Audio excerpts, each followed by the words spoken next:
بسم الله الرحمن الرحیم مونږه دا کورس د بزنس انټيليجنس د ډپارټمنټ اف ساينس اینڈ ټیکنالوژي اینڈ انفارمیشن ټیکنالوژي ګورنمنت اف خیبر پختونخوا په تعاون سره سٹارټ کړی دی. دا چې کوم مونږ له دا سلایډ پریپیر کړي د KPIT بورډ او د کمسیټ په جوائنٹ کولیبریشن سره تیار شوی دی. مونږ په تیر کلاس کې که تاسو خیال وکړئ مونږ د ریلیشنل ډیټابیس او د NoSQL بیس ډیټابیس په منځ کې کمپیریټیو انالیسیس وکړلو.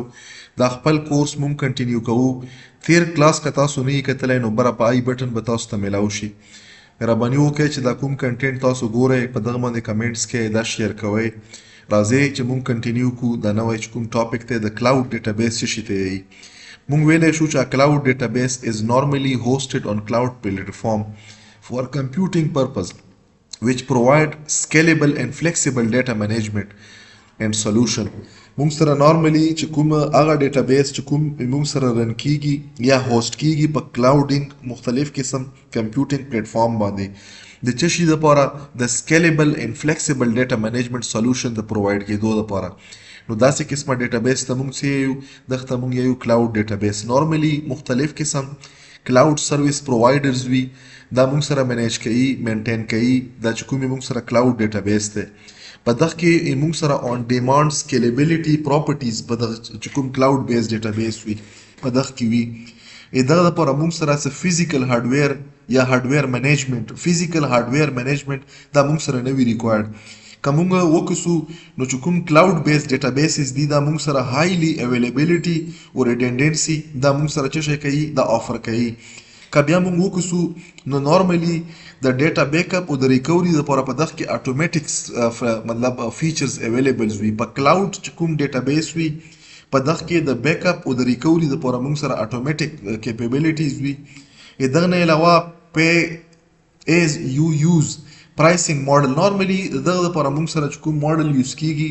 پی ایز یو یوز دا مونږ سره مطلب یو پرایسینګ ماډل دی. مطلب دا چې کله هم تاسو څومره پیمنټ وکړئ د عمر مطابق په تاسو ته سپیس په دغه کوم کلاود بیس ډیټابیس دی په دغه کې میلاویږي او دا مونږ سره سپورټ د ګلوبل ایکسس ورکوي. دا یو ښه فیچرز دی.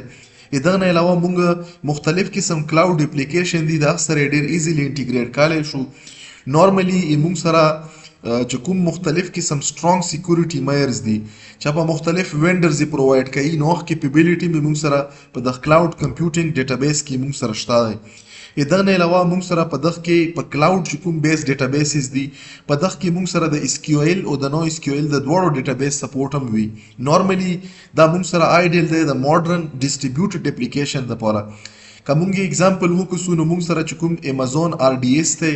یا مونږ سره Azure SQL دی یا ګوګل کلاود سپینر دی دا مونږ سره بیسټ اگزامپل دی د څه شي دپاره دا د کلاود ډیټابیس دپاره. او دا مونږ سره یو بیسټ آپشن دی د آنلاین د سکیلیبل بزنس سیسټم مینټیننس دپاره. په دغه کې مونږ څه کړی شو آنلاین بیسټ سکیلیبل چې کوم سیسټم دی دا مینټین کولی شو. نو دا مونږ سره د مختلف قسم دا ډایګرامیټیکلی دا یو ډیټابیس دی چې د مختلف قسم چې کوم مطلب مونږ سره ریکوایرمنټ دي دغه دپاره یې مونږ استعمالولی شو د مختلف ډیټا نیچر د سټوریج دپاره. دغه نه بعد مونږ سره راځي اپریشنل ډیټابیس. نو اپریشنل ډیټابیس مونږ ډیفاین کولی شو چې ان اپریشنل ډیټابیس از یوز فار ډے ټو ډے اپریشن یا مونږ ویلی شو چې ډیټابیس یوز ټو مینیج اینډ سټور اپریشنل ډیټا فار ډیلی بزنس اکټیویټیز. مونږ سره په یو ارګنایزیشن کې مختلف قسم ډیلی اکټیویټیز کیږي. د هغه اکټیویټیز د سټور کېدو لپاره چې کوم ډیټابیس استعمالیږي هغه ته مونږ څه یو هغه ته مونږ یو اپریشنل ډیټابیس. نارملی مونږ سره په ریل ټایم کې مختلف قسم ټرانزیکشن کیږي. د هغه ټرانزیکشن د هینډل کېدو لپاره چې کوم ډیټابیس مونږ یوز کوو هغه ته مونږ څه یو هغه ته مونږ اپریشنل ډیټابیس یو. نارملی په دغه کې مونږ سره اپټمایز فیچر د انزرشن د اپډیټ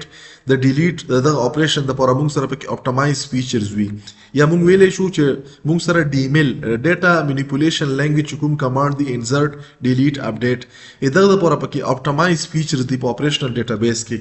چې کومې مونږ سره کرنټ ډیټیل ډیټا وي د دغه سټور کېدو لپاره اپریشنل ډیټابیس استعمالیږي. مونږ سره په دغه کې هائی کنکرنسي سپورټس مونږ سره پکې پاسبل دی.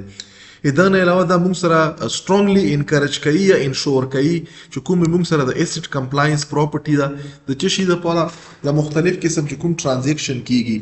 دغه نه علاوه مونږ سره اپریشنل سټاف یا چې کوم موږ سره مختلف قسم اپلیکیشن دي په هغه کې څه استعمالیږي د اپریشنل ډیټابیس استعمالیږي چې کوم اپریشنل ډیټابیس دی په دغه کې ډیټا ډیره فریکوینټلی اپډیټ کیږي دغه سکیم موږ سره هایلی نورمالایز ډیټا سکیم وي ځکه چې په دغه کې چې د کوم اپریشن کیږي چې په دغه کې موږ سره ریډنډنسي رانشي یا اناملی رانشي نو دا موږ سره یو اناملی فری سکیم وي نورمالي په دغه کې موږ سره موږ کوشش دا وي چې موږ سره یو قسم اناملی رانشي نه موږ سره انزرشن اناملی راشي نه موږ سره ډیلیشن اناملی راشي نه موږ سره اپډیشن نو د اناملی نه د بچېدو لپاره د دغه چې کومه سکیمه د هایلی نورمالایز شوی وي نارملی دا موږ سره فوکس په څه شي باندې کې په فاست ټرانزیکشن یا ریل ټایم چې کوم پروسیسینګ دی په باندې مختلف قسم چې کوم موږ سره ریل ټایم ټرانزیکشن کیږي دغه د فاست کېدو لپاره موږ سره اپریشنل ډیټابیس دا یو بیسټ آپشن دی په دغه کې موږ سره لیمیټډ هیسټوریکل ډیټا وي دغه نه علاوه موږ سره اون پریمیسز یا په کلاود مطلب دا چې په کوم ځای کې یو کالج دی یا سکول دی مطلب یو هسپتال دی یا بانک دی په ویدین هغه سپیسیفیک پریمیسز کې هم تاسو دا امپلیمنٹ کولای شو او دا موږ په کلاود باندې امپلیمنٹ کولای شو مختلف قسم اگزامپل کې موږ وګورو چې کوم موږ سره پیرول سیستم دی یا بانکینګ سیستم دی یا آرډر پروسیسینګ سیستم دی یا مطلب دا موږ سره یو ای-کامرس بیس ویب سایټ دی آنلاین په دغه کې موږ سره چې کوم ډیټابیس استعمالیږي دغه ډیټابیس ته موږ یو اپریشنل ډیټابیس یو په دغه کې موږ سره سپورټ د سٹور کېدو د مینټین کېدو مختلف قسم اپډیټ کېدو یا اپریشن کېدو لپاره چې کوم سپورټ ته دا څه شي لپاره د سټرکچر ډیټا لپاره دی او کلم چې موږ غواړو چې موږ ډیټا ټو ډیټا ویر هاوس انالیټکس وکړو نو د داسې قسمه ډیټا د فیډ کېدو لپاره موږ څه استعمالوو اپریشنل ډیټابیس استعمالوو که زه تاسو ته په یو کویک فارم کې کمپیریټیو انالیسیس وکم د کلاود ډیټابیس او د اپریشنل ډیټابیس هوسټینګ پوینټ اف ویو سره کلاود چې کوم دی دا کلاود بیس دی دا موږ سره پریمیسز کې کې دی شي اپریشنل او په کلاود هم کې دی شي که موږ یې پرپز په پوینټ اف ویو سره وکړو نو کلاود ډیټابیس دا یو سکیلیبل اکسس دی او که موږ اپریشنل وکړو نو دا د ډیلی ټرانزیکشن لپاره استعمالیږي که موږ سکیلیبیلیټي وکړو نو کلاود بیس ډیټابیس دا موږ سره هایلی سکیلیبل دی او که موږ اپریشنل ډیټابیس وکړو نو دا موږ سره انټرمیډیټ یا ماډریټ دی که موږ ایکسس وکړو نو دا انټرنیټ بیس دی چې موږ د اپریشنل وکړو دا اپلیکیشن بیس دی که موږ کاست ماډل وکړو نو دا موږ سره پی از یو یوز او که موږ د اپریشنل ډیټابیس ولا وکړو نو دا موږ سره فکس دی یا انفراستراکچر بیس دی که موږ د ډیټا ټایپ وکړو نو دا کې موږ سره کرنٹ او هیسټوریکل دواړه وي او چې کومې موږ سره اپریشنل دی په اپریشنل کې صرف کرنٹ یا ریل ټایم ډیټا وي نو دا موږ سره د اپریشنل چې کوم ډیټابیس دی هغه ټایپ دی نو هوپفولي چې په دغه ویډیو کې به تاسو ته د کمپیریټیو انالیسیس د کلاود بیس ډیټابیس او د اپریشنل ډیټابیس دا به تاسو ته کلیر شوي موږ سره کنټینیو کې دا کورس ان شاء الله ایټ د اینډ اف چې کوم دا بزنس انټیلیجنس کورس دی تاسو ته به ډیر زیات شیونه په یو ښه انداز سره کلیر شوي وي جزاک الله خیر خپل کمنټ خپل ریاکشن په لایک په شیر دا موږ سره شریک کې چې موږ ته پته ولګي چې تاسو دا کنټینټ انجوای کوئ او ما سره لرن کوئ جزاک الله خیر